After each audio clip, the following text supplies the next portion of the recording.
வங்கக்கடலில் மையம் கொண்டுள்ள இந்த ஆழ்ந்த காற்றழுத்த தாழ்வு மண்டலம் கடலூரை நோக்கி வரலாம் எனவும் கூறப்படுகிறது. இதன் காரணமாகத்தான் தேசிய பேரிடர் மீட்புக் குழு கடலூரில் முகாமிட்டுள்ளது.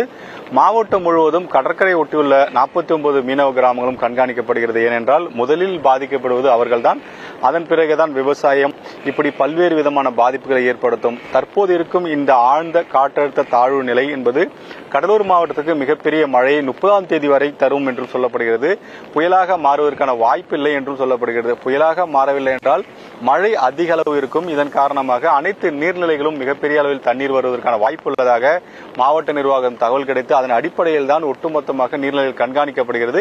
கடலூர் மாவட்டத்தில் உள்ள 210 ஏரிகளும் கண்காணிக்கப்படுவது மட்டுமல்லாமல் ஆறுகள் அனைத்துமே தற்போது கண்காணிக்கப்படுவது. காரணம், ஏதேனும் பாதிப்பு ஏற்பட்டால் உடனடியாக மக்களை அந்த பகுதி தாழ்வான பகுதியிலிருந்து வெளியேற்றுவதற்காக 48 இடங்களில் புயல் பாதுகாப்பு மையம் அமைக்கப்பட்டுள்ளது. குறிப்பாக நாம் பார்த்துக் கொண்டிருக்கும் இந்த காட்சி என்பது கடற்கரை ஒட்டி உள்ள கடலில் சீட்டம் தாழங்குடா கிராமம் பகுதி. இந்த பகுதி ஏற்கனவே சுனாமியின் போதும் பாதிக்கப்பட்டது, தானிய புயல் சமயத்தில் பாதிக்கப்பட்டது. இந்த பகுதியில் இருந்த மரங்கள் எல்லாம் அழிந்துவிட்டது. அதன் காரணமாகத்தான் இந்த பகுதியில் தடுப்பு சுவர்கள் அமைக்கப்பட்டது. அந்த தடுப்பு சுவர்கள் அமைக்கப்பட்டாலும் கடலில் சீற்றம் அதிகமாக இருக்கும் காரணத்தினால் மீனவர்கள் என்ன நடக்குமோ என்ற ஒரு அச்சத்தில் இருக்கிறார்கள்.